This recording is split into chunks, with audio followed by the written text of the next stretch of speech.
In 1939, as 22,000 Nazis occupied Madison Square Garden, the RSS's own guru penned a manifesto praising the Nazi purging of German Jews as a wonderful example to emulate in India. 2 continents the same year and an identical appetite for purging a country of the wrong kind of people.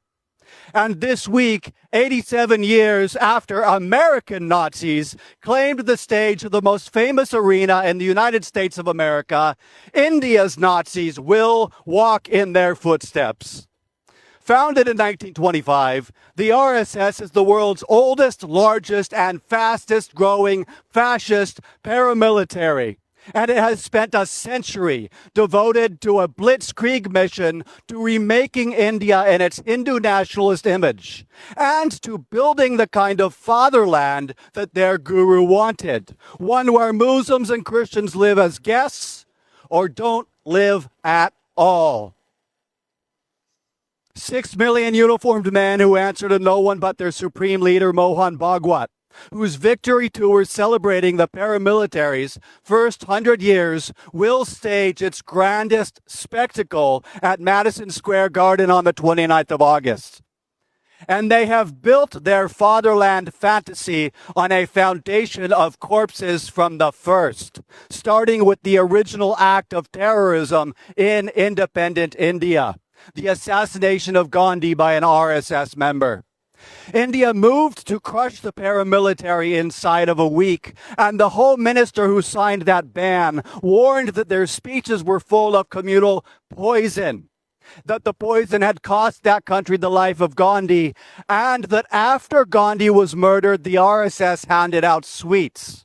Well, the RSS's fingers must be sticky by now from all of the sweets they have distributed over the decades, because they have perpetrated more than a dozen pogroms in the century since they assassinated Gandhi, and their stormtroopers keep smashing down doors across India to drag families into the streets and slaughter them there, hunting Christians through their villages while they torch the churches and gut the orphanages, raping nuns and burning missionaries alive.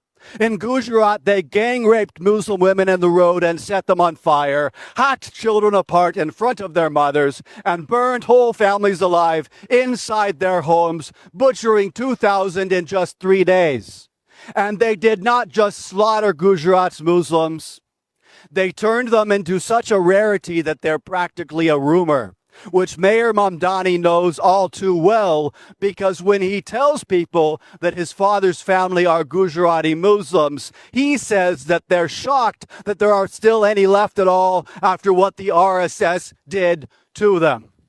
That is the movement which has entranced Western fascists from its origins to the present day.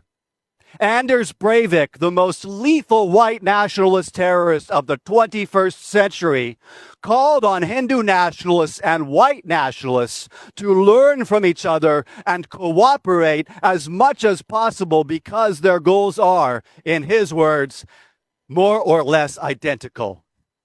And the RSS has been jumping into bed with its Western counterparts ever since, sending its leaders here to slip under the sheets with the supremacists who are trying to remake our country along religious nationalist lines. It's a mutual admiration society, naturally, because white nationalism and Hindu nationalism are 2 sides of the same goddamn coin. And God knows we already have enough trouble with our own fascists without importing anybody else's.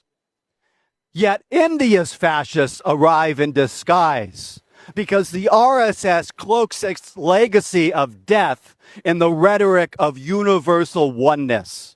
And their chief is coming here specifically to launder 100 years of butchery on the most famous stage in America.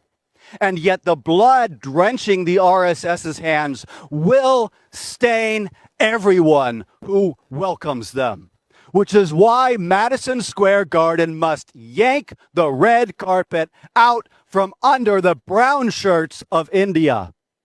Cancel the rally before The RSS poisons the Big Apple and then tries to hoodwink us by pageantry into taking a bite of that poisoned apple so that we slip into the slumber of universal oneness as Mohan Bhagwat presides over a vile spectacle of fascism.